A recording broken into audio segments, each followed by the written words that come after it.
Anda kembali bersama kami di Forum Christian. Terima kasih Anda masih menyaksikan kami. Mas Riri tadi saya bilang, kalau sekarang Anda yang pengguna TikTok mungkin sering nggak perlu menghabiskan 2 jam, 1,5 jam untuk nonton satu film, karena dibagi per part-part kita bisa nonton satu film dengan gratis tanpa memberikan penghargaan kepada mereka yang sudah berkarya. Mas Riri tahu ada hal ini yang tengah terjadi saat ini. Mungkin jauh sebelum ini pun sudah pembajakan di mana-mana ya Mas. Dan ini nggak selesai-selesai Mas, sampai sekarang masih ada pembajakan, bahkan bentuk pembajakan baru lewat media sosial. Iya, itu satu kenyataan masyarakat yang memang kita sering terkejut-kejut dan melompat-lompat ya. Dengan kita belum selesai satu hal, kita tiba-tiba ditawarkan hal yang baru, media sosial yang begitu simple sistemnya. Semua orang bisa akses, sebenarnya Mas, kita ya? sering juga sudah dikritik secara terbuka, dan semua lembaga-lembaga usaha media sosial ini sebenarnya punya kantor di Indonesia, tapi memilih untuk tidak bersikap tegas juga dengan itu. Itu juga salah satu persoalan. Dan mudah-mudahan di negeri biasanya kita cuma berharap semuanya orang harus punya kesadaran dan bisa membuat. Kami ya Mas ya. Betul, bisa berbuat sesuatu yang lebih baik. Saya sepakat sekali itu bahwa memang mungkin kalau ada guideline yang lebih jelas, kita bisa lebih baik. Tapi jangan lupa di Indonesia ini dibanding dunia musik, seni rupa, sastra, yang punya undang-undang itu ya perfilman. Jadi kita kadang-kadang tuh, saya merasa kalau kita mau berpegang pada sebuah tujuan yang gini ya, masyarakat modern itu sebenarnya justru adalah masyarakat yang jangan terlalu banyak mau diatur. Saya juga khawatir kalau segala sesuatu itu harus diatur oleh sebuah haluan yang spesifik, nanti kita semuanya menjadi masyarakat yang terlalu bergantung pada sebuah sistem aturan. Ada yang cocok, ada negeri yang cocok kalau punya aturan yang ketat, ada negeri yang mungkin lebih baik mengandalkan berbagai sistem gotong royong. Semua orang punya kerjanya sendiri-sendiri dengan baik gitu. Saya pikir di Indonesia ini bukti bahwa semua orang berperan dan mencoba berperan baik itu ada. Ada pembuat film yang survive melewati era-era sulit di negeri ini. Bahkan pandemi pun masih bisa berproduksi misalnya. Krisis ekonomi masih bisa bikin film. Dan perubahan-perubahan politik yang terjadi pun tetap konsisten bikin film. Ini pernah diperhatikan dengan baik dan dikaji dengan baik gak? Itu juga saya pikir perlu dilakukan. Di Indonesia ini banyak keajaiban seperti itu ya, di dunia olahraga, di dunia kalau kita bicara isu-isu sosial terkait rasialisme, politik identitas, kita tetap punya prestasi yang tinggi gitu di antara itu semua. Jadi saya pikir semua orang harus berkontribusi dengan cukup ekstrim di negeri ini untuk bisa bertahan. Dan sebenarnya juga saya merasa di masa sekarang kita melihat begitu banyak kisah sukses ya. Sukses story-nya dunia film itu banyak loh. Misalnya Mas? Ya, penghargaan yang didapatkan oleh Camilla Andini di Berlin, Edwin memenangkan filmnya di Locarno, kemudian ada banyak film yang mencapai jutaan penonton dan menghasilkan begitu banyak dampak ekonomi bagi pekerjanya di tengah situasi seperti ini. Kita juga mulai muncul banyak studio-studio baru, ya, studio produksi film yang cukup baik gitu. Ya saya tetap bisa hidup ya, alhamdulillah ya bisa menyekolahkan anak gitu. Saya rasa Rudy juga demikian. Kita punya birokrat seperti Mas Romi yang cukup cool gitu ya.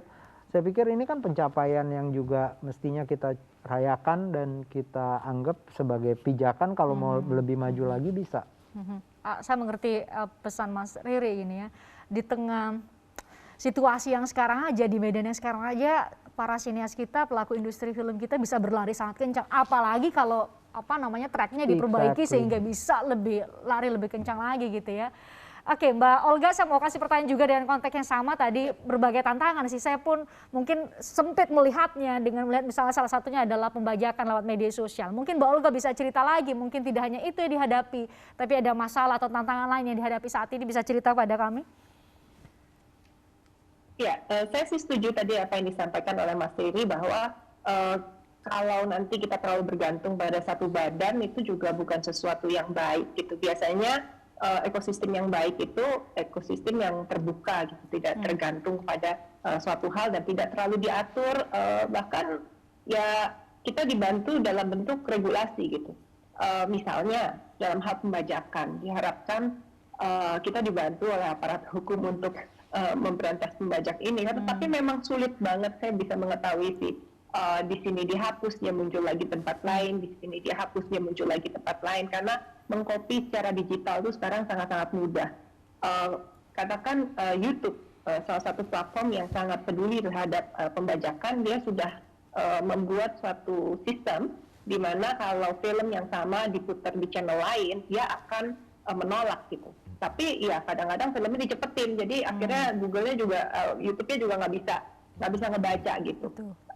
Banyak hal gitu, tapi mudah-mudahan ya ini menjadi pekerjaan sehari-hari untuk menyisir satu demi satu film-film yang dibajak ini gitu. Itu pertama.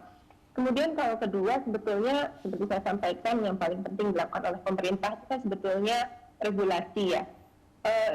Ada masanya, mungkin Mas Riro yang lebih tahu mengenai ini, bahwa pemerintah DKI Jakarta itu memberi potongan pajak 50% gitu. Karena kan problemnya adalah kalau kita jual tiket, setiap tiket itu kena pajak. Bukannya orang film nggak mau bayar pajak ya, cuman kan itu rugi atau untung kan kita udah bayar pajak duluan gitu. Sebetulnya itu berat banget. Apakah tiket yang terjual cuma 100 lembar atau sampai 6,8 juta lembar gitu kan, itu kan tetap harus bayar pajaknya gitu. Padahal kalau perusahaannya untung kan juga kena pajak, dan itu dengan sukacita kita bayarkan kepada negara. Jadi sebetulnya hal-hal yang simpel seperti itu bisa dilakukan. Mungkin karena memang dari pemerintah sendiri mereka ngebagi-bagi bagian gitu. Jadi pajak perusahaan untuk negara, kalau pajak tiket untuk pemerintah daerah. Nah, mudah-mudahan bisa digerakkan nih gitu, tiket nonton bioskop bisa dapat keringanan gitu misalnya pajaknya. Dan juga untuk teman-teman yang di pertunjukan teater yang kesulitan menjual tiketnya gitu kan, menutup biaya produksi dan sebagainya, tapi udah pasti semuanya kena pajak gitu.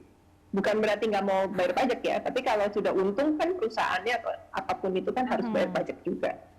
Mungkin itu yang sebenarnya bisa bisa dilakukan untuk memajukan, membantu film Indonesia lebih maju gitu.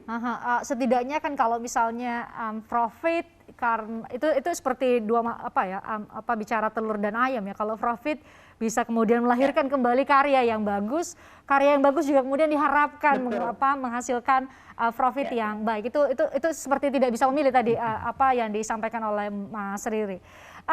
Ini 30 Maret ke-72 itu momen yang kalau orang ya sudah sangat matang ya seharusnya. Mungkin saya mau minta nanti setelah jeda dari masing-masing narasumber yang hadir untuk bicara peringatan ke-72 Hari Film Nasional harusnya kita maknai apa sih gitu ya untuk kita di era sekarang dan mungkin bisa melihat ke depan. Sesaat lagi di Forum Christian.